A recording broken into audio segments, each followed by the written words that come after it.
யோவான் எழுதின சுவிசேஷ புஸ்தகத்தில் 6ஆம் அதிகாரம் 67வது வசனம். யோவான் 6ஆம் அதிகாரம் 67வது வசனம். இயேசு 12 சீஷர்களையும் நோக்கி, நீங்களும் போய்விட மனதாய் இருக்கிறீர்களா என்கிற ஒரு கேள்விக்குறியை இயேசு கிறிஸ்து தம்முடைய சீஷர்களுக்கு முன்பதாக வைக்கிறார். இயேசு கிறிஸ்து தம்முடைய 12 சீஷர்களை நோக்கி, அப்படி தான் எழுதப்பட்டிருக்க அந்த வசனம். இயேசு கிறிஸ்து தம்முடைய 12 சீஷர்களை நோக்கி அவர் பார்த்து சொல்கிறார், நீங்களும் என்னை விட்டு நீங்களும் போய்விட மனதாக இருக்கிறீர்களா?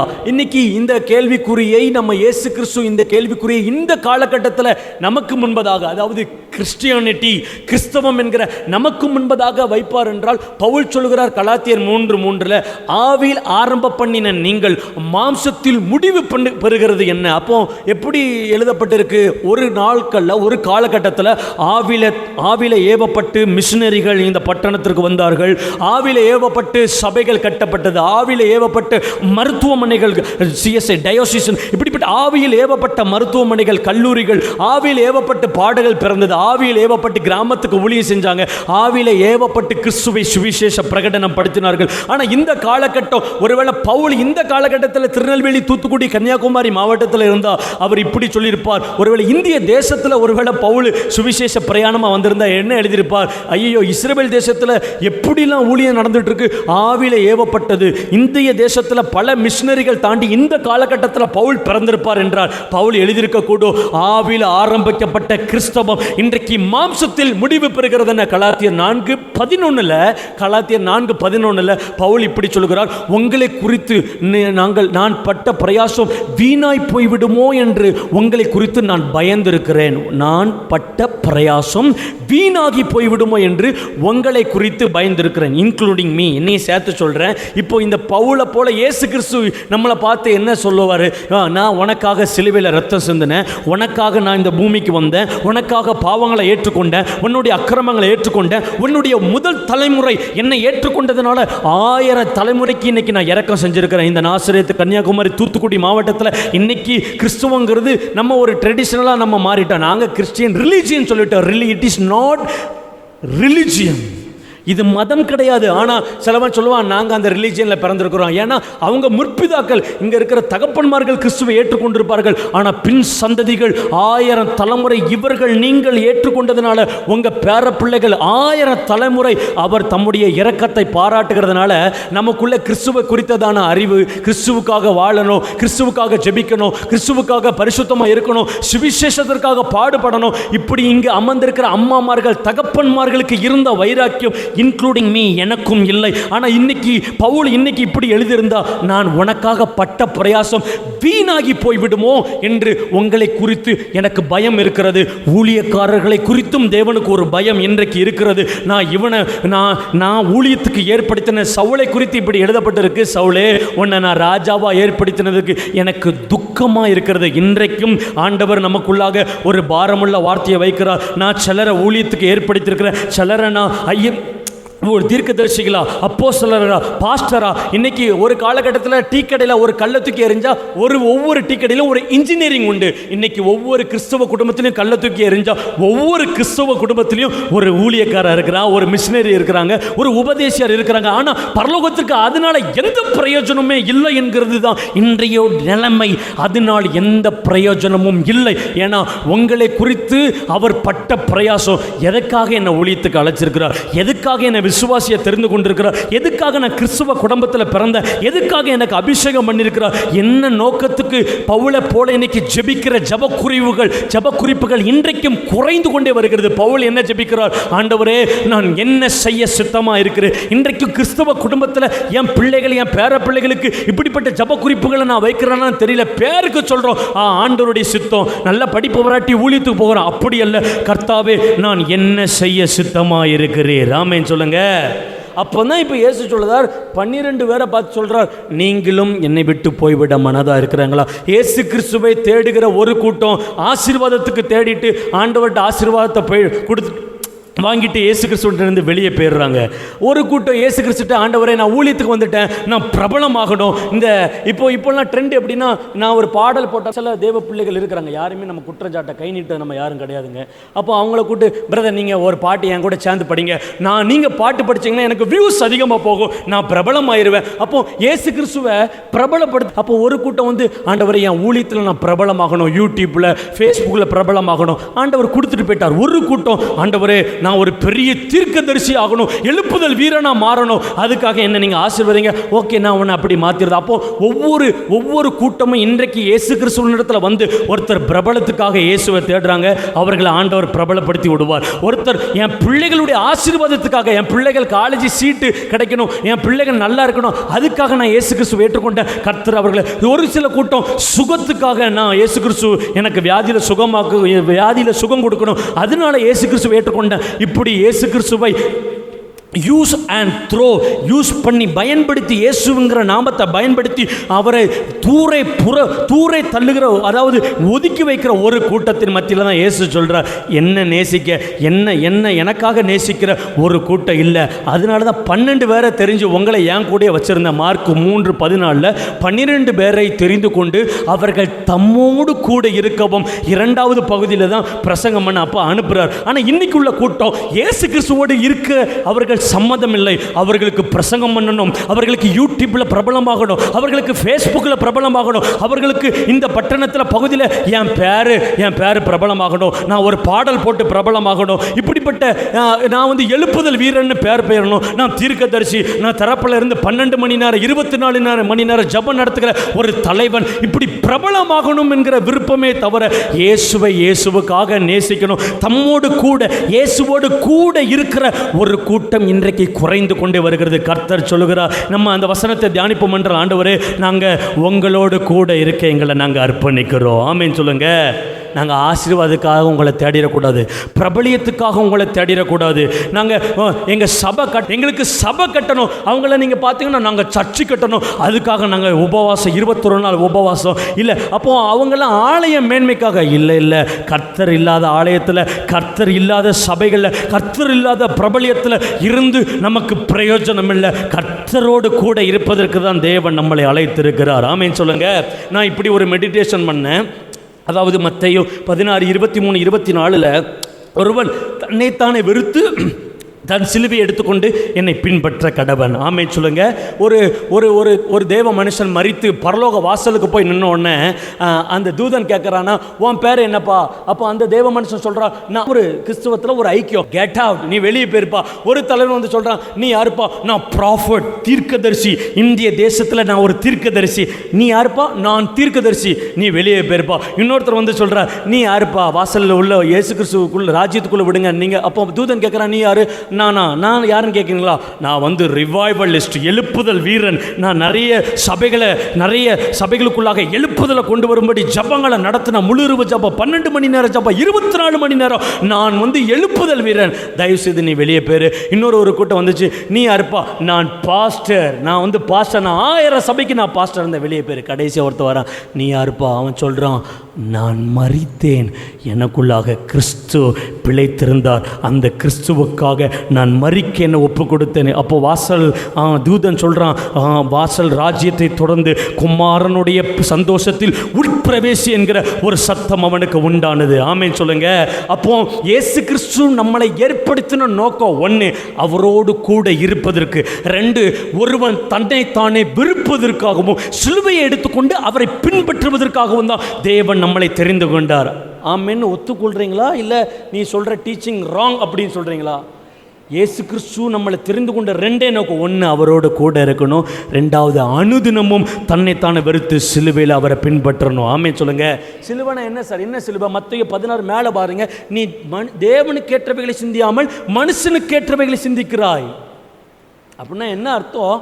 நான் வந்து ஊழியக்காரன், நான் ப்ராஃபட்டு, நான் எழுப்புதல் வீரன் அப்படின்னு நினைக்கக்கூடாது. இயேசு கிறிஸ்துக்கிட்ட எப்படி ஒருத்தன் வந்து பிசாசு எப்படி ட்விஸ்ட் பண்ண அப்படின்னா, நீர் தேவனுடைய குமாரன் தானே, அப்படின்னு சொல்லி தேவனுடைய குமாரன்னா இந்த கல்லுகளை அப்பங்களாக்கும்படி நீங்கள் செய்யுங்க.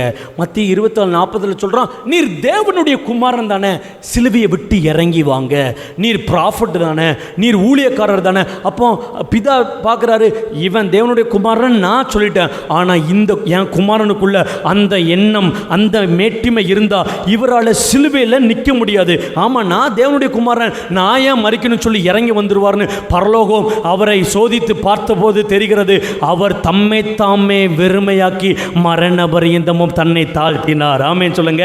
அவர் எப்படி சார் வெறுமையாக்கினார்? பிசாசு சொல்றான், நீ தேவனுடைய குமாரன்.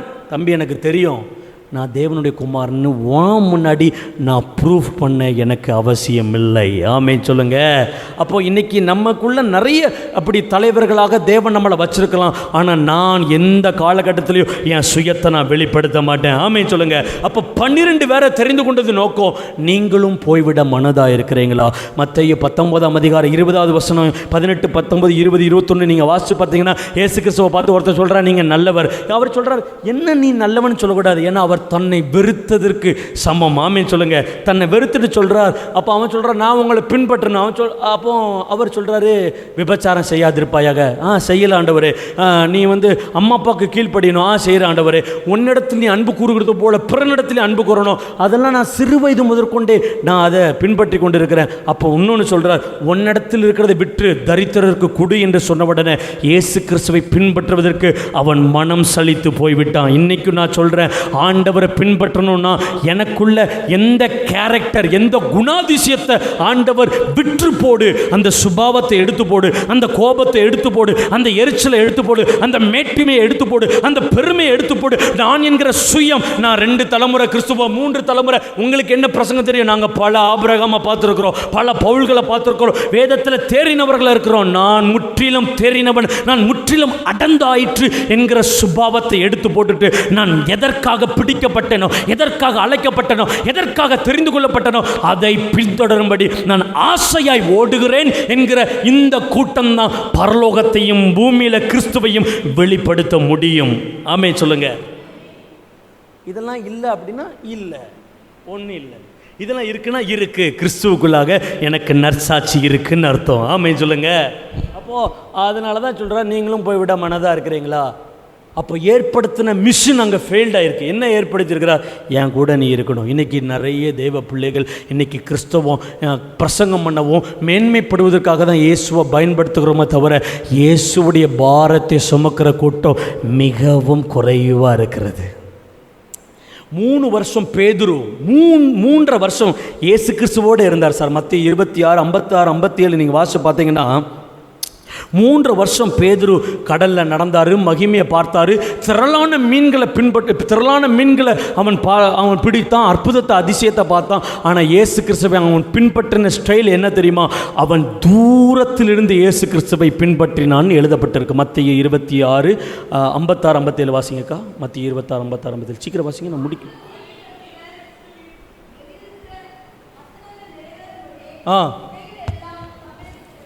ம்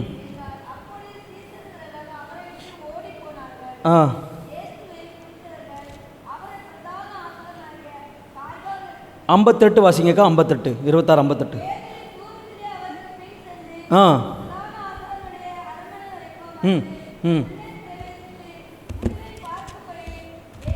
அக்கா, பேதுரு தூரத்தில் பின் சென்றான். இந்த சீமோனாகிய பேதுரு, இந்த சீமோனுடைய பேதுருடைய விஷயத்தை நான் சொல்கிறேன். திரளான மீன்களை பிடிச்சாரு. இந்த சீமோன் பேதுரு கடல் மேலே நடந்தார். இந்த சீமோன் பேதுரு மறுரூபம் மத்திய 17:1 எலியாவையும் அங்கே மோசையையும் பார்த்தாரு. இந்த சீமோன் பேதுரு நான் யாருன்னு இயேசு கிறிஸ்து சீஷர்களை பார்த்து சொன்ன உடனே இவன் மட்டும் கரெக்டாக சொல்கிறான், நீர் தேவனுடைய குமாரன். இப்படிப்பட்ட பல அடையாளங்கள், பல நற்பண்புகள், பல நற்பெயர்கள் இந்த பேதுருவுக்கிட்ட இருந்து, ஆனால் இவன் இயேசு கிறிஸ்துவை பின்பற்றினது மத்திய 26, 58 அவன் தூரத்திலிருந்து இயேசுவை பின்பற்றினான். மத்திய 27 31, 32 வாசிங்க.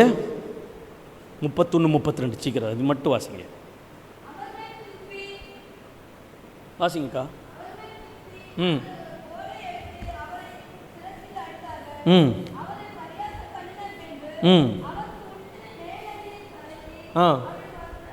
அடுத்து வாசிங்க. போகையில் சிரேனே ஊரானாகிய சீமோன் கண்டு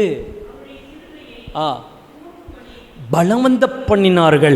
இப்போ இந்த சீமோன் மத்திய 26:58 இந்த சீமோன் பேதுரு பாருங்க, இந்த சீமோன் பேதுரு ஒரு தலைமுறை 2 தலைமுறை எங்கள் அப்பா கிறிஸ்டியன், எங்கள் தாத்தா கிறிஸ்டியன், முற்பிதாக்கள் கிறிஸ்டியன். அப்போ இந்த சீமோனுக்கு வந்து பல ஆசீர்வாதம் இருக்குது. என்ன ஆசீர்வாதம்? இவன் இயேசுவோட கடலை நடந்தவன், இவன் இயேசுவோட மறுரூபத்தை பார்த்தவன், இவன் நீங்கள் தான் தேவனுடைய குமாரன், இது எனக்கு பிதா வெளிப்படுத்தினார்னு சொன்னவன், இவன் தான் நான் மறிக்கவும் உங்களுக்கு தயார்னு சொன்னவன், இவன் திரளான மீன்களை பார்த்து மீனெல்லாம் வேண்டாம் அப்படின்னு சொல்லி இயேசு தான் பிரகடனப்படுத்தி அவருக்கு பின் சென்றவன். ஆனால் ஒரு பாடு பிரச்சனை வரும்போது இந்த இயேசு கிறிஸ்துவக்கிட்ட நிறைய ஆசீர்வாதத்தை வாங்கிட்டு தூரத்திலிருந்து இந்த சீமோன் அவரை பின்பற்றுகிறான். ஆனால் மத்தேயு 17:38 சிரேனே ஊரானாகிய சீமோன் அவன் அற்புதத்தை பார்க்கல, கடலில் நடக்கலை, வெளிப்பாடுகளை பெற்றுக்கொள்ளலை, திரளான மீன்களை அவன் பிடிக்கலை. ஆனால் அவனை வந்து டக்குன்னு சொல்கிறாங்க, இந்த சிலுவையை நீ தூக்குன்னு பலவந்தப்படுத்த உடனே அவன் இந்த இயேசு எனக்கு எந்த அற்புதமும் செய்யலையே, நான் இயேசுவோட கடலில் நடக்கலையே, நான் இயேசுவோட திரளான மீன்களை பிடிக்கலையே, நான் இயேசுவை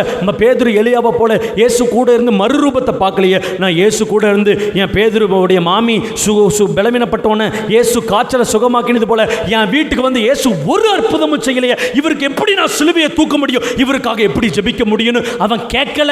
அவன் சொன்னது, ஆண்டவரே என்னது தேசம் அழியுதா, நான் உபவாசிக்கிறேன், தேசம் அழியுதா, நான் ஊழியத்துக்கு வரேன், தேசம் அழியுதா, நான் என் சபையில் பேசுகிறேன், என் சபையில் மூப்பர்கள் சரியில்லையா, அவர்களோடு வாக்குவாதம் பண்ணலை, நான் முழங்கால் போட்டு கண்ணீர் விடித்து ஜெபிக்கிறேன், நான் இந்த சபையில் என்னை போல வாலிபர்கள் அவர்கள் பாவத்தின் வழியில் போகும்போது அவர்களிடத்தில் அன்பாய் பச்சமாய் பேசி அவர்களுக்கு மனத்தெளிவை உண்டாக்கி அவர்களை கிறிஸ்துவுக்குள்ள நடத்துகிற. ஆனால் இந்த சீமோன் எந்த அற்புதத்தையும் பார்க்கல. ஆனால் இன்னொரு சீமோன் சொல்கிறான், எங்கள் அப்பா கிறிஸ்டியனு, எங்கள் தாத்தா கிறிஸ்டியன், நாங்கள் நாங்கள் 3-4 தலைமுறை கிறிஸ்தவர்கள், எங்களுக்கு செழிப்பு, ஆசீர்வாத, படிப்பு, மேன்மை எல்லாமே இருக்குது. ஆனாலும் நான் எங்கே பின்பற்றுறேன்? தூரத்திலிருந்து சீமோன் ஆகிய பேதுரு தூரத்திலிருந்து அவரை பின்பற்றுகிறான். சிரேனே ஊரானாகிய சீமோன் ஒரு அற்புதத்தையோ ஒரு வெளிப்பாடுகளையோ எந்த ஒரு மகிமை சூப்பர் இயற்கைக்கு அப்பாற்பட்ட படகு ஏறும்போது காற்றையும் கடலை அதட்டின அந்த மிராக்கல்ஸ் எதுவுமே பார்க்கல. ஆனால் இவனுக்குள்ள ஒரு உணர்வு, இந்த இயேசுவுக்கு நான் கொஞ்சம் சிலுவையை சுமக்கிறேன். ஆமேன்னு சொல்லுங்க. இந்த இயேசுவுக்கு நான் கொஞ்சம் சிலுவையை சுமக்கிறேன். ஆனால் இன்னொரு ஆள் சொஃபேசிகேட்டட் லைஃபா ஜபமா? ஆமாம் ஜபம் நடந்துட்டுருக்குன்னு நினைக்கிறேன். இங்கே நைட் ப்ரேயரா நீங்கள் தப்பாக வந்துட்டீங்க, கன்ஃபியூஷன் ஆகிட்டு. என்ன இல்லை, எங்களுக்கு நைட் ப்ரேயர் தெரியாது. இங்கேயா நைட் ப்ரேயரு? இங்கே தான் நைட் ப்ரேயரு. ஆனால் அவங்களுக்கு ஆண்டவர் கொடுத்தது கனம், மேன்மை. ஏன்னா அவங்க ஆபிரகாமை பார்த்து ஈசாக்கு ஆசீர்வதிக்கிறார். ஆனால் ஈசாக்கு ஆபிரகாம் ஆசீர்வதித்தது போல் சாயங்கால தோறும் அவன் தியானம் பண்ணுகிற சுபாவம். ஆனால் என் சந்ததி, நான் இயேசு கிறிஸ்துவை ஏற்றுக்கொண்டதுனால என் சந்ததிகளெல்லாம் ஆண்டவர் மேன்மைப்படுத்தி பலப்படுத்தி வருகிறார். ஆனால் அவர்கள் கிறிஸ்துவை தூரத்தில் இருந்து பின்பற்றுகிறார்கள். இவர்களோ எந்த அற்புதமும் செய்யாத புறஜாதியிலிருந்து நேற்று இயேசு கிறிஸ்துவை ஏற்றுக்கொண்டவன் இன்னைக்கு ஊழியத்துக்கு வர்றான். புறஜாதியிலிருந்து இயேசு கிறிஸ்துவை ஏற்றுக்கொண்டவன் ஜெபிக்கிறான், உபவாசிக்கிறான். இவனுக்கு எந்த அற்புதமும் தெரியாது. ஆனால் என் முற்பிதாக்கள் ஆபிரகாம், ஈசாக்கு, எஸ்தர், என் முற்பிதாக்கள் தேவனோடு நடந்து எனக்கு தேவனுடைய வழியை கற்றுக் கொடுத்தும் நான் அவரை பின்பற்றவில்லை. இன்னொரு புறஜாதி எங்களை போன்று புறஜாதியிலிருந்து இயேசு கிறிஸ்துவைக்குள்ளே வந்து நாங்கள் எப்படி இயேசுவை பிடிக்கணும், எப்படி பதில் வாங்கணும், எப்படி பரிசுத்தமாக வாழணும், எந்த ஒரு விஷயமும் தெரியல. ஆனால் முற்பிதாக்கள் இவர்களை பின்பற்றி பின்பற்றி பின்பற்றி ஒரு அனாதியாக இருந்த எங்களை கிறிஸ்துவண்டில் சேர்த்து இப்படிலாம் இயேசுவை பின்பற்றணுமா, இப்படிலாம் வெறுக்கணுமா, இப்படி எந்த அற்புதமும் அடையாளமும் பெற்றுக்கொள்ளாத நான் சிலுவையை சுமக்க நம்ம ஆயத்தமாக இருக்கிறாங்க. ஆமேன்னு சொல்லுங்க.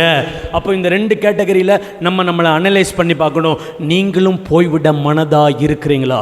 இன்றைக்கி இந்த கூட்டத்தில் நான் போகிறேன்னா இல்லை இயேசு கிறிஸ்துவோட சேர்ந்து சிலுவையை சுமக்கிறேன்னா, இந்த 2 விஷயத்தை நம்ம ஆராய்ந்து நம்ம அர்ப்பணிக்க ஆண்டவர் நமக்கு கிருபை செய்யணும். ஆமேன்னு சொல்லுங்கள்.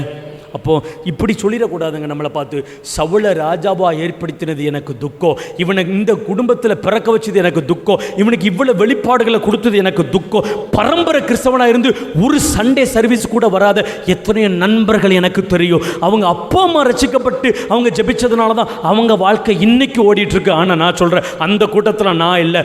யார் எங்களுக்கு சொன்னாலும் சொல்லாட்டியோ நாங்கள் கிறிஸ்துவை பின்பற்ற, சிலுவையை அனுதினமும் சுமக்க, என்னை நான் வெறுக்க நான் ஆயத்தம் என்றால் கர்த்தர் நம்மளை ஆசீர்வதிப்பார். ஆமென் சொல்லுங்க. அப்போ இப்படி இயேசுவோடு நடப்பதற்கு ஒரு 3 கேட்டகரி நமக்கு வேத வசனத்திலிருந்து நான் சொல்கிறேன். 2 நாளாகமம் 15ஆம் அதிகாரத்தில் 2வது வசனத்தில் என்ன கவனிங்க, நீங்கள் கர்த்தரோடு இருந்தால் அவரும் உங்களோடு இருப்பார். இப்படி இயேசுவோடு பின்பற்றணும் அப்படின்னா, இந்த சிரேனு ஊரானாகிய சீமோன் இயேசு கிறிஸ்துவுடைய சிலுவைக்கு பக்கம் இருந்த உடனே தான் டக்குன்னு பரலோகம் சொல்லுது, என் பிள்ளையுடைய பாரத்தை இவனை சுமக்க சொல்லுது. பேதுருவை தேடி பார்த்தா பேதுரு தூரமாக இருக்கிறான். இப்போ ஒரு கேட்டகரி சொல்கிறேன். இந்த தினமும் நம்ம அனுதினமும் நம்ம வெறுக்கணும், சிலுவையை பின்பற்றணும், நீங்களும் போய்விட மனதாக இருக்கிறீங்களா அப்படின்னு அப்படிப்பட்ட வார்த்தை எனக்கு வந்துடக்கூடாதுன்னா 2 நாளாகம 15:2 நான் கர்த்தரோடு இருக்கணும். ஆமீன் சொல்லுங்கள். யாக்கோபு 4:8 நீங்கள் அவரிடத்தில் சேரும்பொழுது அப்பொழுது அவர் உங்களிடத்தில் சேருவார். ஆமென் சொல்லுங்க. ரோமர் 8:36 கிறிஸ்துவின் அன்பை விட்டு என்னை பிரிப்பவன் யார்? வியாகுலமோ உபத்திரமோ அதாவது பாடுகளோ நிந்தையோ அவமானமோ, கிறிஸ்துவின் அன்பை விட்டு என்னை பிரிப்பவன் யார்? அப்போ கூட இருக்கணும், அவரோடு சேர்ந்திருக்கணும், அவரை விட்டு பிரியாது இருக்கணும். இந்த 3 தன்மைகள் நமக்குள்ளே இருக்கும் என்றால் தூரத்தில் அல்ல சமீபமாக இயேசுவை பின்பற்றி அவருக்கு மகிமையாய் வாழ முடியும். ஆமென் சொல்லுங்க. அப்போ இயேசு கிறிஸ்துவோட ஃபர்ஸ்ட் நம்ம சேர்ந்து, நீங்கள் கர்த்தரோடு இருந்தால் அவர் உங்களோடு இருப்பார். நம்ம கர்த்தரோடு இருப்பதற்கு நமக்குள்ள ஒரு சுபாவம் வேணும், சென்சிட்டிவிட்டி, உணர்வுள்ள இருதயம். எத்தனை பேர் ஒத்துக்கொள்கிறீங்க? உணர்வுள்ள இருதயம் இருந்தால் ஜபம் பண்ணுங்கன்னு சொல்ல வேண்டாம், ஆட்டோமேட்டிக்கலி ஜபம் வரும். உணர்வுள்ள இருதயம் இருந்தால் பைபிள் வாசிக்கணும்னு நம்மளை சொல்ல வேண்டாம், நானே காலையில் எழுந்திரிச்சு பைபிள் வாசிப்பேன். உணர்வுள்ள இருதயம் இருந்தால் டைரியில் ஒரு வசனத்தை எடுத்து தியானம் பண்ணுன்னு சொல்ல வேண்டாம், நானே ஒரு டைரி எடுத்து நான் வசனத்தை தியானம் பண்ணுவேன். உணர்வுள்ள இருதயம் வந்தால் குடும்ப ஜபத்துக்கு வாங்கன்னு உங்கள் பிள்ளையோ இல்லை உங்கள் கணவரையோ பிடிச்சி இழுக்க வேண்டாம். உணர்வுள்ள இருதயம் இருந்தால் ஆட்டோமேட்டிக்கலி நைட்டு 10 மணிக்கு என் குடும்பத்தில் குடும்ப ஜபம் உண்டாகும். ஆமென் சொல்லுங்க. அப்போ உணர்வில்லாத இருதயம் இருள் அடைந்தது, அவர்கள் கிறிஸ்துவை பின்பற்ற முடியாது. உணர்வுள்ள இருதயம் உள்ளவனுக்கு பிரசங்கம் தேவையில்லை, அவர்கள் தேவ சமூகத்தில் தேவனை பின்பற்ற அது நமக்கு நல்ல பிரயோஜனமான தன்மையாக இருக்கும். ஆமென் சொல்லுங்க. அப்போ இயேசு கிறிஸ்துவோடு இருப்பதற்கு ஃபர்ஸ்ட் நமக்குள்ள ஒரு குணாதிசயம் சென்சிட்டிவிட்டி, உணர்வுள்ள இருதயம். ஏசியா 11:2 ஞானமும் உணர்வும் உள்ள ஆவியானவர் எழுதப்பட்டிருக்கு. யோவான் 14:8 அவர் பாவத்தை குறித்தும் நீதியை குறித்தும் கண்டித்து உணர்த்துகிறார். அப்படின்னா உணர்த்துவார். இன்னைக்கு நீ ஜெபம் பண்ணல, இன்னைக்கு நீ பைபிள் வாசிக்கல, இன்னைக்கு நீ பரிசுத்தமாக வாழலை, இன்னைக்கு நீ அதிகாலை ஜெபம் பண்ணல, இன்னைக்கு நீ இயேசுவை பற்றி பிரசங்கம் பண்ணல, இப்போ இன்னைக்கு நீ பெருமையாக இருந்த, இன்னைக்கு நீ கோபப்பட்ட, இன்னைக்கு நீ சாந்தமாக இல்லை, உணர்த்தும் போது அது எனக்கு நீதிமான் என்னை தயவாய் கொட்டட்டும், என் தலை அதை அல்லல் தட்டுவதில்லை, பரலோக தேவன் என்னை கொட்டும் போது அதற்கு என்னை நான் அர்ப்பணிப்பேன் என்றால் என்னால் தேவனை பின்பற்ற முடியும். ஆமென் சொல்லுங்க. உணர்வுள்ள இருதயம் இல்லைன்னா யூஸ்லெஸ், கிறிஸ்டியன் லைஃப் யூஸ்லெஸ்ஸாக மாறும். ஆகவே தான் தாவீது இப்படி ஜெபிக்கிறார். சங்கீதம் 51:11 தேவனே உம்முடைய சமூகத்தை விட்டு என்னை தள்ளாமலும் உம்முடைய பரிசுத்த ஆவியை விட்டு பரிசுத்த ஆவியை என்னை விட்டு எடுத்துக்கொள்ளாமல் வரும். அப்படின்னு என்ன அர்த்தம்? தாவீது சொல்கிறார், இப்படி இந்த வார்த்தை எழுதின ஆடு மேய்ச்சதுனால எழுதலை. இந்த வார்த்தையை எழுதும்போது அவன் தகப்பனால் புறக்கணிக்கப்படலை. இந்த வார்த்தையை அவன் எழுதும்போது சமஸ்த இஸ்ரவேலுக்கு ராஜா, பெரிய பெரிய விஷயத்தை ஜெயித்தவன் இவன் சொல்கிறான், எனக்கு என் பிள்ளையை கூட எடுத்துக்கோங்க, என் ராஜ்யத்தை கூட எடுத்துக்கோங்க, ஆனால் எனக்கு ஒன்று செய்யுங்க, உங்கள் சமூகத்தை விட்டு என்னை தள்ளிடாதீங்க, எனக்கு பரிசுத்த ஆவியை விட்டு என்னை விட்டு எடுத்துக்கொள்ளாதீங்க. ஏன்னா அவனுக்கு தெரியும், சிம்சோனை விட்டு ஆவியானவர் எடுத்ததுனால அவன் வாழ்க்கை பாதியில் முடிஞ்சிட்டு, ஆவியானவர் சவுலை விட்டு விலகினதுனால அவன் வாழ்க்கை பாதியில் முடிஞ்சிட்டு, யூதாஸ் காரியத்துக்கும் அவர் கை கொடுக்க மாட்டார்னு முன்னமே தெரியும். அதனால தான் முற்பிதாக்கள் தங்களுடைய வாழ்க்கையை பாதியிலேயே முடிச்சுட்டாங்க. அப்போ நான் பாதியில் முடிக்கக்கூடாது, எனக்கு உணர்வுள்ள இருதயத்தை தாங்க. ஆமென் சொல்லுங்க. சங்கீதம் 14:2 சங்கீதம் 53:2 சங்கீதத்திலே ஒரே வசனம், தேவனை தேடுகிற உணர்வுள்ளவன் உண்டோ என்று கர்த்தர் மனுபுத்திரனை பரலோகத்திலிருந்து கண்ணோக்குகிறார். 53:2 14:2 இதுலையுமே தேவனை தேடுகிற உணர்வுள்ளவன் உண்டோ, இயேசுவை பின்பற்றுகிற உணர்வுள்ளவன் உண்டோ, வசனத்தை தியானம் பண்ணுகிற உணர்வுள்ளவன் உண்டோ, பரிசுத்தமாய் வாழுகிற உணர்வுள்ளவன் உண்டோ, தேவனை கர்த்தருக்காக பரிசுத்தமாய் தேவனுடைய சத்தியத்தின்படி நிற்கிற உணர்வுள்ளவன் உண்டோ என்று மனுபுத்திரனை பரலோகத்திலிருந்து அவர் கண்ணோக்குகிறார். உணர்வு இல்லாதவனுக்கு கிருபை இரக்கம் கிடைக்காது. உணர்வுள்ள இருதயம் நமக்கு வேணும். ஆமென் சொல்லுங்க. இப்போ ஒரு வசனத்தை வாசிங்க. ஏசாயா 27:11. இந்த வசனத்தை ஏன் வாசிக்க சொல்கிறேன்னா அப்போ தான் நமக்கு அடுத்த விஷயங்கள் புரியும். ஏசாயா 27:11.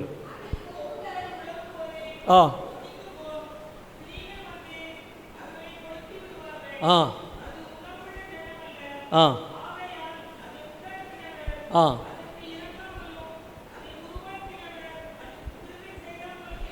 அது அது அது உணர்வுள்ள ஜனம் அல்ல. ஆகையால் அவைகளை உண்டாக்கினவர் அதற்கு இரக்கம் செய்யாமலும் அவைகளை உருவாக்கினவர் அதற்கு கிருபை செய்யாமலும் இருப்பாராகன்னு ஏசாயால எழுதப்பட்டிருக்கு. அப்படின்னா அவர்கள் உணர்வுள்ள ஜனம் அல்ல, அதனால அவர்களுக்கு கிருபை கிடைக்கல, இரக்கம் கிடைக்கல. நல்ல கவனிங்க, 2004 சுனாமியில் கிறிஸ்தவர்கள் அதிகமாக மரித்தார்கள். அப்போ நான் என்ன நினச்சேன், அப்போ நான் ரசிக்கப்படலை. இயேசு கிறிஸ்துவை ஏற்றுக்கொண்டவங்க இவ்வளோ பேரும் மரிச்சிட்டாங்களே. அப்போ தான் பரலோகம் சொல்லுது, தம்பி இப்போ எனக்கு புரியுது, அவர்களுக்கு உணர்வு இல்லை, அதனால தான் ஆபத்தில் அவர்களுக்கு என் இரக்கம் கிடைக்கல, அவர்களுக்கு என் கிருபை கிடைக்கல. நல்ல ஊழியம் செஞ்சுட்டு இருந்தார், திடீர்னு ஒரு விபத்தில் மறிச்சிட்டார. நீ நினைக்க ஊழியக்காரன் இல்லை, அவனுக்கு பல தவணை கொடுத்தேன், அவனுக்கு உணர்வுள்ள இருதயம் இல்லை, அதனால தான் இந்த விபத்தில் அவனுக்கு ஜீவனுக்கு கிருபையும் இரக்கமும் கிடைக்கல. திடீர்னு வாழ்க்கை போயிட்டு இருந்த வாழ்க்கை கால் சருகி குடும்பம் உடஞ்சிருக்க. கிறிஸ்தவர்கள் தானே, ஏன் இந்த நிந்தை, ஏன் இந்த அவமானம், ஏன் இந்த சாபம்னு நீ நினைக்க இல்லை. அவனுக்கு உணர்வுள்ள இருதயம் இல்லை. ஆனால் அவனை நீ நினைக்கிற 30 வருஷ கிறிஸ்டியன்ஸ், 40 வருஷ கிறிஸ்டியன்ஸ், இவங்களுக்குள்ளாக ஏன் இவ்வளவு விபத்து, இவ்வளவு ஜீவன் நஷ்டம், இவ்வளவு பாடு, இவ்வளவு நிந்தை அப்படி நீ நினைக்கிறியா? ஆமாம், நான் நினைக்கிறேன் ஆண்டவரே. ஆனால் நான் அவனுக்கு பல தவணைகள் கொடுத்த, உணர்வுள்ள இருதயம் உள்ளதுக்கு பல தவணைகள் கொடுத்த, ஆனால் அவன் உணர்வு அடையவில்லை. ஆகலால் அவனுக்கு இரக்கம் கிடைக்கல, கிருபை கிடைக்கல. நான் சொல்கிறேன், இந்த கடைசி காலத்தில் நான் சொல்கிறேன், உணர்வு இல்லாத எந்த ஊழியக்காரனுக்கும் எந்த தேவ பிள்ளைக்கும் கிருபையும் இரக்கமும் கிடைக்காது. கிருபைனா என்ன சார்? என் கால் சருகும் போது கிருபை என்ன பாதுகாக்கு, எனக்கு ஜீவனை தந்ததும் அல்லாமல் தயவும் நீர் பாராட்டுகிறீன்னு வசனம் எழுதப்பட்டிருக்கு யோபுல. ஆமென் சொல்லுங்க. அப்போ நம்ம கிருபைனா என்ன? நம்மளை பாதுகாக்கும், நம்மளை ஆசீர்வதிக்கும், நம்மளை விபத்து நாச மோசங்களுக்கு. நான் சேரமாதேவியில் அரியநாயகிபுரத்தில் இதே பிரசங்கத்தை நான் பண்ணிவிட்டு, உணர்வு இல்லாதவனுக்கு பைக் ஆக்சிடெண்ட் ஆகும், பஸ்ஸு கவரும், ஆனால் உணர்வு உள்ளவனுக்கு இதெல்லாம் பாதுகாப்பாக நடக்கும், தீமை நடக்காதுன்னு சொல்லி பிரசங்கம் பண்ணிட்டு வருகிற வழியில் ஒரு பெரிய விபத்து எனக்கு சமீபமாக வந்தது. கர்த்தர் தூதனை கொடுத்து என்னை பாதுகாத்தார். ஆமென் சொல்லுங்க. ஒருவேளை அதில் அடித்து கீழே விழுந்திருந்தேன்னா அந்த சர்ச்சு சொல்லியிருக்கோம், இப்போ தான் இவன் பேசிட்டு போனான், உணர்வு இல்லாதவனுக்கு பைக்கில் பாதுகாப்பு இருக்காதுன்னு. இவனுக்கு உணர்வு இல்லை போல, அதான் இவன் கீழே விழுந்துட்டான். ஆனால் கர்த்தர் என்ன அந்த இடத்துல என்னை நிரூபித்தார், நீ எனக்கு முன்பதாக உத்தமனாய் உணர்வுள்ளவனாய் நடந்து கொண்டபடியால் இந்த நாசம் மோசங்களுக்கு நான் உன்னை பாதுகாத்தேன். ஆமென் சொல்லுங்க. அப்போ உணர்வு இல்லைன்னா, சாரி அம்மா அப்பா, நான் இப்படி சொல்கிறேன், நம்ம தலைமுறைகளை காப்பது மிகவும் கஷ்டம். ஒரு வசனத்தை நான் உங்களுக்கு அடிக்கோடிட்டு ஞாபகப்படுத்த விரும்புகிறேன்.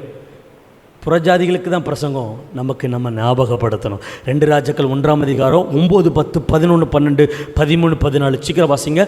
2 ராஜாக்கள் 9ஆம் அதிகாரம் 1ஆம் அதிகாரம் 9, 10, 11, 12. ஆ ஆ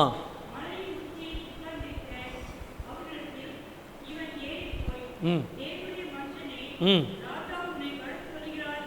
ம் வசனத்தை கவனிங்க. ஆ ஆ ஆ ம் ஆ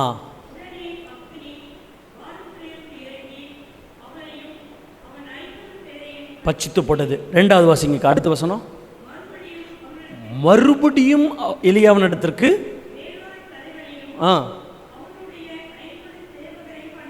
ஆ ஆ ராஜகுமாரி சீக்கிரம் வர சொன்னார் என்று சொன்ன உடனே எலியா சொல்கிறான், நான் உண்மையான தீர்க்கதரிசியாக இருந்தால் இவனுக்குள்ளேயும் அக்கினி இறங்கி இவனையும் இவன் 50 பேரையும் பச்சித்து போடட்டும் என்றார். அப்படியே நடந்தது. அப்போ முதல் தலைவன் போய் சொல்கிறான், எலியாவே ராஜகுமாரி வர சொன்னார். இந்த முதல் தலைவனுக்கும் அவன் கூட இருந்த 50 பேருக்கும் இந்த ஃபஸ்ட்டு எலியாவுக்கு இடத்துல ராஜா அனுப்பின அந்த தலைவனிடத்தில் அவன் இருதயத்தில் உணர்வுள்ள இருதயம் இல்லை, அவனுக்குள்ளாக பெருமை இருந்துச்சு. ரெக்கமெண்டேஷன், எம்பி ரெக்கமெண்டேஷனில் வந்திருக்கிறேன், எலியாவே இறங்கி வா, என் ராஜாவுக்கு சுகம் வேணும். ஆண்டவர்கிட்ட எப்படி ஜெபிக்கணும்னு நமக்கு தெரியணும். ஆமென் சொல்லுங்க. தேவனுக்கு முன்பதாக எப்படி வாழணும் நமக்கு தெரியணும். அப்படி தெரியாத பட்சத்தில் அவன் சொல்கிறான், ஏய் நீ பேசுகிறது எனக்கு இரிட்டேஷனாக இருக்குது, உன் ஜபம் எனக்கு பிடிக்கலை, உன்னுடைய வாழ்க்கை உன்னுடைய ஆராதனை என்னை தொடலை, அதனால தான் உனக்கு அக்கினி இறங்கி ஒரு தலைவன் 50 பேரை பட்சித்து போட்டது. ஒரு தலைவனுக்கு பின்னாடி இருக்கிற 50 குடும்பமும் பட்சிக்கப்பட்டது. அந்த தலைவனை பட்சிக்கப்பட்ட காரணம் இவனுக்குள்ள உணர்வு இல்லை, அதனால தான் கிருபை கிடைக்கல. இவனுக்குள்ளே இருந்தது பெருமை. 2வது ஒரு தலைவனையும் 50 பேரையும் அனுப்புகிறான். அவன் சொல்கிறான், ராஜா உமரை சீக்கிரம் வர சொன்னான். அவன் சொல்கிறான், டே ஃபஸ்ட் இருக்கிறவனுக்கே அக்கினா நீ சீக்கிரம் வர சொன்னான்னு மேட்டிமையாக பேசுகிறேன்னு சொன்ன உடனே ஒரு அக்கினி இறங்கி 2வது தலைவனையும் அவன் 50 பேரையும் பட்சித்து போட்டது. இவனுக்கு உணர்வுள்ள இருதயம் இல்லை. ஏனென்றால் இவனுக்குள்ளே காணப்பட்டது மேட்டிமை. முதல்ல இருக்கிறது பெருமை, 2வது மேட்டிமை. இந்த 2 நபர்களும் உணர்வுள்ள இருதயம் இல்லாததுனால இப்போ தேவனுடைய பட்சிக்கிற அக்கினினால இவன் குடும்பம், இவனுடைய வாழ்க்கை, இவனுடைய எதிர்காலம் எல்லாம் பட்சிக்கப்பட்டது. அப்படின்னா தோல்வியில் முடிந்தது, மரணத்தில் முடிந்தது, எழும்ப முடியாத தன்மை அந்த 2 நபருக்கும் அவனோடு சேர்ந்த குடும்பங்களுக்கும் உண்டானது. 3வது ராஜா 13-14. 3வது மறுபடியும் ராஜா ஒரு தலைவனையும் 50 சேவகரையும் அனுப்புகிறான். இவன் எலியாவின் இடத்துல போய் வாசிங்கக்கா, 13 வாசிங்க, 13 வாசிங்க.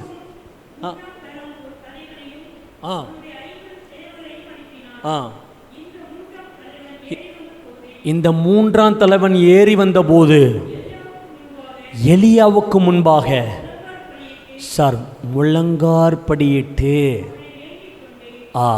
வேண்டிக் கொண்டு உம்முடைய அடியானுடைய 50 பிராணனும் உமக்கு முன்பதாக அருமையாக இருப்பா. அப்போ 3வது ஒரு தலைவனை அனுப்புகிறான், எலியா எங்கள் கூட வந்துருங்க. 3வது தலைவன் போய் முழங்கார்படியிட்டு எலியாவை பார்த்து சொல்கிறான், வாரும் ஐயா போதகரே வந்து மீடம் தங்கீரும். சொல்லுங்க, வாரும் ஐயா போதகரே வந்து மீடம் தங்கீரும். சேருமையா பந்தியினில், சேருமையா பந்தியினில் சிறியவனா எங்களிடம். பாடிக்கிட்டே இருக்கிறான். எலியா முகம் மாறலை. பின்னாடி திரும்பி பார்க்க 50 பேர் கேட்டான். எலியா அப்படி பார்த்து சொல்கிறான், டேய் உங்களுடைய வாழ்க்கைக்கு சேர்ந்து தானே பாடிட்டு இருக்கேன். இந்த மனுஷன் ஒரு மாதிரிப்பட்ட ஆள், அக்னினால நம்மளை கொன்றுவார், சேர்ந்து கோரஸா அவரை உயர்த்துங்கடா. டக்குன்னு கைகளை எல்லாரும் 50 பேர் ஒரே நேரத்தில் இப்படி கையை உயர்த்திட்டு, சேருமையா பந்தியினில், சேருமையா பந்தியினில் சிறியவனா. இந்த தாழ்மை எலியாவை தொட்டது. ஆமென் சொல்லுங்க. 15 முதல் வரி வாசிங்க. கர்த்தருடைய தூதன் வாசிங்க 15. இறங்கிப்போ. ஃபஸ்ட்டு ஒருத்தன் கூப்பிடுறான், தேவனே என் ஜபத்துக்கு இறங்கி வாங்க, என் குடும்பத்துக்கு இறங்குங்க, என் வியாபாரத்துக்கு இறங்குங்க, என் பிள்ளைக்கு இறங்குங்க, என் தலைமுறைக்கு இறங்குங்க, என்னுடைய தனிப்பட்ட வாழ்க்கைக்கு இறங்குங்க, என் பிள்ளைக்கு இறங்குங்க, என்னுடைய அப்பா சுகமாக இருக்கிறாங்க, சுகவீனமாக இருக்கிறாங்க, இறங்குங்க. இறக்கம் இல்லை, ஏன்னா உணர்வுள்ள இருதயம் இல்லை, பெருமை. 2வது ஒருத்தனுக்கு மேட்டிமை. தேவனே எனக்கு இறக்கம் செய்யுங்க, என் சபைக்கு இறக்கம் செய்யுங்க, என் பட்டணத்துக்கு இறக்கம் செய்யுங்க, என் தேசத்துக்கு இறக்கம் செய்யுங்க. கர்த்தர் அங்கே எழுப்புதல் அக்கினியை கொடுக்கவில்லை, பட்சிக்கிற அக்கினியை கொடுத்தார். 3வது ஒரு தலைவன் சொல்றான், ஆண்டவரே நான் தாழ்மையா இருக்கிறேன், எனக்கு இரக்கம் செய்யுங்கன்னு சொன்ன அடுத்த செகண்ட் தூதனுக்கு அந்த சத்தம் தோன்றின உடனே தூதனுக்கு இவனுடைய ஆராதனை தொட்டபடியால் தூதன் சொல்றான், ஏ எலியாவே, இவன் ஆராதனை ஒன்ன மட்டும் தொடல, என்னையும் தொட்டது என்று சொல்லி தேவன் எலியாவை அவனோடு கூட அனுப்பினார். கொஞ்சம் கையை தட்டுங்க. இன்னைக்கு உங்க ஆராதனை அவரை தொடுமென்றார், உங்க ஜபம் அவரை தொடுமென்றார், என்னுடைய பரிசுத்தம் அவரை தொடுமென்றார், என்னுடைய சாட்சியின் வாழ்க்கை அவரை தொடுமென்றார், என்னுடைய காணிக்கை அவரை தொடுமென்றார், என்னுடைய உபவாசம் அவரை தொடுமென்றார். கர்த்தரே நமக்கு இரக்கம் செய்வார். ஆமென் சொல்லுங்க. மத்தேயு 5ஆம் அதிகாரம் 25, 26, 27 பல நபர்கள் இயேசுவை தொட்டுட்டு இருக்கிறாங்க. ஆனா ஒருத்தி 12 வருஷம் பெரும்பாடுள்ள ஒரு ஸ்திரீ இயேசுவை தொட்ட உடனே ஆட்டோமேட்டிக்கலி வல்லமை அவரிடத்திலிருந்து புறப்பட்ட உடனே இயேசு சொல்றார், என்னை தொட்டது யார்? பேதுரு சொல்றான், நான் தான் உங்களை தொட்டேன். யோவான் சொல்றான், நானா உங்களை தொட்டேன். அங்கே யூதாஸ் காரியோத்து சொல்றான், நான் தான் சார் உங்களை தொட்டேன். ஆனால் இயேசு சொல்கிறார், இவ்வளவு ரிவைவலிஸ்ட் பெரிய பெரிய ஊழியக்காரங்க இருக்கிறீங்க, நீங்கள் பண்ணுற ஜபம் 12 மணி நேரம் எழுப்புதல், அந்த கூட்டம் இந்த கூட்டம், இது எதுவுமே என்னை தொட்டதா இல்லை. ஆனால் தாழ்மையாக உட்காந்து ஜபம் பண்ணுற இவளுடைய வாழ்க்கை என்னை தொட்டது. ஆமென் சொல்லுங்க. ஒரு கூட்ட வல்லமையை தாங்க, ஒரு கூட்ட வரத்தை தாங்க, ஒரு கூட்ட எழுப்புதலை தாங்க, ஒரு கூட்டம் என் ஜபத்துக்கு பதிலை தாங்க, ஒரு கூட்டம் என் பிள்ளைக்கு விடுதலையை தாங்கன்னு ஜெபித்து கொண்டிருக்கிற காலகட்டத்தில் இந்த மகளுடைய வாழ்க்கை அவரை தொட்டதுனால, இந்த 3வது தலைவனுடைய பாடல் தாழ்மை இயேசுவை தொட்டதுனால, பிதாவை தொட்டதுனால, எலியாவை அனுப்பினது போல இந்த மகளுடைய விசுவாசம் அவரை தொட்டதுனால வல்லமை ஆட்டோமேட்டிக்கலி அவன் கேட்காமலேயே தேவன் வல்லமையை கொடுத்து அந்த மகளை தேவன் விடுவித்தார். ஆமென் சொல்லுங்க. நீங்கள் விடுதலைக்காக ஜெபிக்க வேண்டாம், அற்புதத்துக்கு ஜெபிக்க வேண்டாம், குழந்தைக்கு ஜெபிக்க வேண்டாம், மேன்மைக்கு ஜெபிக்க வேண்டாம், பிரபலத்துக்கு ஜெபிக்க வேண்டாம், வெளிப்பாடுகளுக்கு ஜெபிக்க வேண்டாம். No prayer. ஆனால் உங்கள் வாழ்க்கை அவரை தொடுமென்றால், உங்கள் மலங்கார் படிட்டு பைபிள் வாசிக்கிறது அவரை தொடுமென்றால், உங்களுக்கு நீங்கள் 3 டைரி எழுதி காலை மதியம் நைட்டு 3 மொழி தியானம், ஒவ்வொரு காலத்திலையும் ஒவ்வொரு தியானம் பண்ணி நீங்கள் உங்கள் தியானம் அவரை தொடுமென்றால், உங்களுடைய ஆராதனை அவரை தொடுமென்றால், உங்கள் உபவாசம் அவரை தொடுமென்றால், நீங்கள் எதற்கும் ஜெபிக்க வேண்டாம். உங்களுடைய வாழ்க்கையை பார்த்து கர்த்தர் நம்மை விடுவிப்பார், கர்த்தர் நம்மளை உயர்த்துவார், கர்த்தர் நம்மளை மேன்மைப்படுத்துவார், கர்த்தர் நம்மளை பிரபலப்படுத்துவார், கர்த்தர் நம்மளை வெளிப்பாட்டை கொடுப்பார், கர்த்தரே நம்ம நாமத்தை பெருமைப்படுத்துவார். ஆமென் சொல்லுங்க. ஆபிரகாம் அவன் கர்த்தருக்காக விட்டு வந்த அந்த தேசம், அவன் கர்த்தருக்காக அவனுடைய பிரியத்தை விட்டு வந்ததுனால கர்த்தர் அவன் பேரை பெருமைப்படுத்தினான். நான் சொல்றேன், எதுக்குமே நீங்க ஜெபிக்க வேண்டாங்க. என் வாழ்க்கை அவருக்கு முன்னாடி உத்தமனாக இருந்தால் போதும். ஏய் ஆபிரகாமே, ஆதியாகமம் 17:1 நீ ஒழுங்காக ஜெபம் பண்ணு, ஒழுங்கா பைபிள் வாசின்னு எழுதலை, நீ எனக்கு முன்பதாக நடந்து கொண்டு உத்தமனாரு, நான் உன் சந்ததியை பெருக பண்ணுவேன். ஆமென் சொல்லுங்க. வாழ்க்கையை குறித்து அங்கே பேசுகிறார். கிறிஸ்தவத்தில் இன்னைக்கும் தேவன் நம்முடைய வாழ்க்கையை குறித்து பேசுகிறார். நீ சும்மா இந்த உபவாச கூட்டம் வந்துட்டு, இந்த நைட் ப்ரேயர் வந்துட்டு, இந்த சார் உங்களை சொல்ல பொதுவாக என்னையும் சேர்த்து என் வீட்டமாகவும் சேர்த்து சொல்லிட்டு இருக்கேன். நீ சும்மா வந்து இப்படியே கையை அசைச்சு கொடியை அசைச்சிட்டு போனாலாம் நான் இறங்க மாட்டேன். என்னைக்கும் உன் வாழ்க்கை என்ன தொடுதோ, உன் அந்தரங்க வாழ்க்கை என்ன தொடுதோ, உன் அந்தரங்க வாழ்க்கை, உன் அந்தரங்க சிந்தனை, அதில் என்ன நீ சிந்திக்கிற, இதெல்லாம் என்ன தொட்டா போதோ, நீ ஜபத்துக்கு வர முடியாட்டினாலும் நான் உனக்கு வல்லமையை கட்டளையிடுவேன், நான் உனக்கு விடுதலையை கட்டளையிடுவேன். ஆமென் சொல்லுங்க. அப்போ 3வது நபருடைய வாழ்க்கை அவனை தொட்டது. இந்த 12 வருஷ பெரும்பாலும் உள்ள ஸ்திரீயுடைய விசுவாசம் அவரை தொட்டது. பிரபலியமானவங்க இயேசு கிறிஸ்துவோடு இருந்தாங்க, பிரதர் அண்ட் சிஸ்டர், அவர்கள் தொட்டது. தேவனை அசைக்கவில்லை, தேவனிடத்திலிருந்து வல்லமை, இன்க்ளூடிங் இன்னைக்கும் நான் சொல்கிறேன், பிரபலியத்தை பார்த்து நம்ம வஞ்சிக்கப்பட்டு போயிடக்கூடாது. பிரபலியங்கள் செய்கிற விஷயங்கள் தேவனை தொடுகிறதா என்பது, நான் என்னையும் சேர்த்துதான் என் ஊழியம் தேவனை தொடுகிறதா என்பது நான் ஆலோசித்து என்னை நான் நியாயம் தீர்த்து தேவ சமூகத்தில் என்ன அர்ப்பணிக்க. ஆனால் உங்களுடைய விசுவாசம், என்னுடைய விசுவாசம், உங்க வாழ்க்கை, என் வாழ்க்கை, நம்ம பரிசுத்த, நம்ம அந்தரங்கம், நம்ம சாட்சி, நம்ம குடும்பத்தில் சபை தகப்பன்மார்கள் இல்லாத காலகட்டத்தில் எங்க அப்பாட்ட எப்படி பேசுறேன், என் கணவன்ட்ட எப்படி பேசுறேன், என் நண்பர்கிட்ட எப்படி பேசுறேன், உலகத்துக்கு போகும்போது என்னுடைய பார்வை எப்படி இருக்கு, இதெல்லாம் கர்த்தரை தொட்டுருச்சுன்னா ஆட்டோமேட்டிக்கலி நம்மளை கர்த்தரை உயர்த்திடுவார். ஆமென் சொல்லுங்க. அப்படி இல்லைன்னா ஒரு காலம் வரும், புச்சக்கரம் எங்கே ஒரு சோதனை காலம் வரும், டப்பு டப்பு டப்புன்னு அவ்வளோ ஒரு விழுவான். ஐயோ கிறிஸ்டின் விழுந்துட்டான்னு சொல்லாத. உணர்வு இல்லாதவனுக்கு கிருபை இல்லை, உணர்வு இல்லாதவனுக்கு இரக்கம் இல்லை. உணர்வுள்ளவனை கர்த்தர் கிருபையாக பாதுகாப்பார். உணர்வுள்ளவர்களுடைய சந்ததிக்கு கர்த்தர் தயவு பாராட்டுவார். ஆமென் சொல்லுங்க.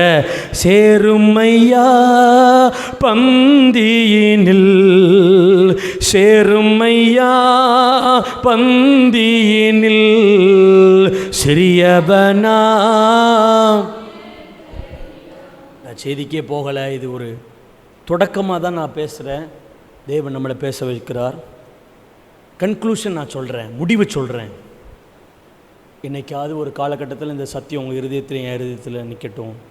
திடீர்னு ஒரு தேவ பிள்ளைகள் சம்பவங்கள் நடக்க, சபை உடைக்கப்படுது, திடீர்னு நிறைய விஷயங்கள் இருக்குது. ஆனால் கர்த்தருடைய நாமம் தரிக்கப்பட்டோன்னா அந்த இடத்துல நஷ்டம் அடையிறான் அப்படின்னா நம்ம புரிஞ்சுக்கிட்டோம். ஒன்று அது தேவனுடைய பாதுகாப்பு, தேவனை எடுத்துக்கொள்கிறதா இருக்கும். இன்னொரு பக்கத்தில் 99% உணர்வில்லாத இருதயம் இருந்ததுனால தான் அவங்க ஆபத்து காலத்தில் கிருபை கிடைக்காம, இரக்கம் கிடைக்காம. ஆனால் உணர்வுள்ள இருதயம் இருந்தால் நம்ம சார் ஒரு தலைவன் உணர்வுள்ளவனாக இருந்ததுனால 50 பேர் பாதுகாக்கப்பட்டான். நான் ஒருத்த உணர்வு உள்ளவனாக இருந்தால் என் குடும்பத்தை பாதுகாத்துருவேன், எங்கள் அம்மா அப்பாவை பாதுகாத்துருவேன், என் நண்பர்களை நான் பாதுகாத்துக்கொள்வேன். ஆனால் ஒரு தலைவன் 2 தலைவன் உணர்வு இல்லாததுனால தான் அவன் கூட சேர்ந்த 50 பேரும் பட்சிக்கப்பட்டார்கள். நான் சொல்கிறேன், நீங்களும் நானும் உணர்வு உள்ளவனாக ஜெபம் பண்ணா, உணர்வு உள்ளவனாக தேவனுக்கு முன்பதாக உத்தமனாக நடந்த போதும் நம்ம சந்ததியை பாதுகாத்துடலாம், இந்த பட்டணத்தை பாதுகாத்துடலாம், நம்ம வாழ்க்கையை கர்த்தர் நம்மளை கொண்டு பாதுகாப்பாக வைப்பார். ஆமென் சொல்லுங்கள். கடைசியை சொல்லி முடிக்கிறேன். நீங்களும் போய்விட மனதாக இருக்கிறீங்களா? இயேசு கிறிஸ்து நம்ம கூட தன்னோடு கூட இருப்பதற்கு தான் நம்மளை அழைத்திருக்கிறார். கலாத்தியரில் பவுல் சொன்னதுபடி இயேசு கிறிஸ்து இன்றைக்கி நம்மளை பார்த்து சொல்லிடக்கூடாது, நான் உனக்காக பட்ட பிரயாசம், இந்த மிஷினரிமார்கள்லாம் வந்து இந்த ஆலயத்தை கட்டி என் பிள்ளைகள் ரட்சிக்கப்பட்டு உள்ளே வரணுமே, உனக்காக நான் பட்ட பிரயாசம் வீணாய் போய்விடுமோ என்று உன்னை குறித்து நான் பயந்துருக்கிறேன். அப்பாவுக்கு என்னை குறித்து பயப்படக்கூடாது, இவன் பரிசுத்தில் வந்துடுவானா, இவன் ஜெபம் பண்ணிடுவானா, இவனுடைய வாழ்க்கை ராஜ்யம் வருது வர அவன் தன்னை தானே காத்துக்கொள்வானா, இந்த பயம் என்னை குறித்து பரலோகத்துக்கு இருக்கக்கூடாது. என்னை பார்த்து அவர் சொல்லணும், இவன் நல்ல போராட்டத்தை போராடி இருக்கிறான், நிச்சயமாக ஓட்டத்தை முடிப்பான், விசுவாசத்தை காத்து கொள்ளுவான். ஆமேன்னு சொல்லுங்க. அதனால் நம்ம ஆண்டவர் விட்டு ஆசீர்வாதத்துக்கோ பிரபலியத்துக்கோ ஒரு பெரிய விஷயத்துக்கோ நம்ம தேடாமல் இயேசுவுக்காக நேசிப்போம் என்றால் நம்ம கர்த்தரோடு ஒரே ஒரு பாயிண்ட் தான் பேசியிருக்கேன். நீங்கள் கர்த்தரோடு இருந்தால் நம்மளும் அவரோடு அவர் நம்ம கூட இருப்பார். நம்ம அவரோடு இருப்பதற்கு உணர்வுள்ள இருதயம் வேணும். உணர்வுள்ள இருதயத்துக்கு சங்கீதம் 14:2, 2 ஒரே வசனம் தான். உணர்வுள்ள மனுஷங்க இன்றைக்கி இல்லை. அப்போ உணர்வு இல்லாதவனுக்கு கிருபையும் இறக்கமும் கிடைக்காது. 2 தலைமை பெருமை மேட்டிமை அழிந்து போனான், அவன் சந்ததிகளும் அவனோடு சேர்ந்து 50 பேர் அழிந்து போனார்கள். ஒரு தலைவன் உணர்வுள்ளவனாக இருந்தான், அவன் 50 பேரை பாதுகாத்துட்டான். நம்ம உணர்வுள்ளவனாக இருந்தால் நம்ம பேர பிள்ளைகள் நம்ம சந்ததியை நம்ம பாதுகாக்க முடியும், கிறிஸ்துவுக்குள்ளே நடத்த முடியும். அங்கே மார்க் 5ஆம் அதிகாரத்தில் அவளுடைய வாழ்க்கை இயேசுவை தொட்டது, விசுவாச தொட்டதுனால வல்லமை புறப்பட்டது. இப்போ ஆபிரகாமை பார்த்து சொன்னார், நீ ஒழுங்காக ஜெபம் பண்ணுன்னு சொல்லலை, எனக்கு முன்னாடி உன் வாழ்க்கை உத்தமனாக இருக்கட்டும், நான் உன் கற்பத்தை திறந்து பண்ண ஆசீர்வதிப்பேன். ஆமேன்னு சொல்லுங்கள். எழும்பி நிற்கலாம். கொஞ்ச நேரம், ஒரு நிமிஷம் எழும்பி நின்று, இல்லை உட்கார்ந்து கொண்டே கண்களை மூடி, ஆண்டவரே இந்த நல்ல வார்த்தைக்காக நான் ஜெபிக்கிறேன், இயேசு கிறிஸ்துவின் நாமத்தினாலே நாங்களும் எங்கள் சந்ததிகளும் ஏசாயா 27:11 படி உணர்வுள்ள ஜனமாக இராதபடி, கிருபையும் இரக்கமும் கிடைக்காத ஜனமாக இராதபடிக்கு தகப்பனே, அந்த 3ஆம் தலைவனும் அவனோடு கூட 50 பேரும் தாழ்மையோடு இருந்தது போல நாங்களும் தாழ்மையோடு எங்கள் வாழ்க்கை, எங்களுடைய சாட்சி, எங்கள் பரிசுத்தம், எங்கள் அந்தரங்கம் கர்த்தரை தொடுமென்றால் எலியாவை தேவன் அனுப்புவார். கர்த்தரை பரலோகம் இயேசுவை நமக்கு அனுப்பும். நம்ம வீட்டுக்கு இயேசு வருவார், நம்ம குடும்பத்தோடு இயேசு இருப்பார், நம்ம தனிப்பட்ட வாழ்க்கையில் இயேசு இருப்பார். உணர்வு இல்லாதவனுக்கு அவர் கூட இருப்பது சாத்தியமற்றது. நீங்கள் அவரை விட்டு விட்டீர்கள் என்றால் அவரும் நம்மை விட்டு விடுவார். நீங்கள் கர்த்தரோடு இருந்தால் அவர் நம்மளோடு இருப்பார். ஆண்டவரே, உங்களோடு இருப்பதற்கு இன்றைக்கு எங்கள் சந்ததிகளுக்கு உணர்வுள்ள இருதயத்தை கட்டளையிடுவீராக. இயேசுவின் நாமத்தில் இந்த வசனங்கள் எங்களை தொந்தரவு செய்யட்டும். இந்த வசனங்கள் 30, 60, 100 பெருகட்டும். இந்த வசனம் எங்களை கட்டட்டும். இந்த வசனத்தின்படி எங்களை நாங்கள் அர்ப்பணித்து ஜெபிக்கிறோம். நாங்கள் போய்விட மனதா இல்லை, உங்களை பின்பற்ற மனதா இருக்கோன்னு சொல்லி அர்ப்பணித்து, தகப்பனே இயேசுவின் நாமத்தினாலே உங்கள் கரத்தில் எங்களை ஒப்பு கொடுத்து ஜெபிக்கிறோம் நல்ல பிதாவே. ஆமேன். அல்லேலூயா. எங்கள் கண்மலையும் எங்கள் மீட்பருமாகிய கர்த்தாவே, எங்கள் வாயின் வார்த்தைகளும் எங்கள் இருதயத்தின் தியானங்களும் தேவரீர் சமூகத்தில் எப்பொழுதும் பிரதியாயிருப்பதாக. கர்த்தர் உங்களோடு இருப்பாராக. தேவ சமாதானத்தோடே போய் வர கடவோம்.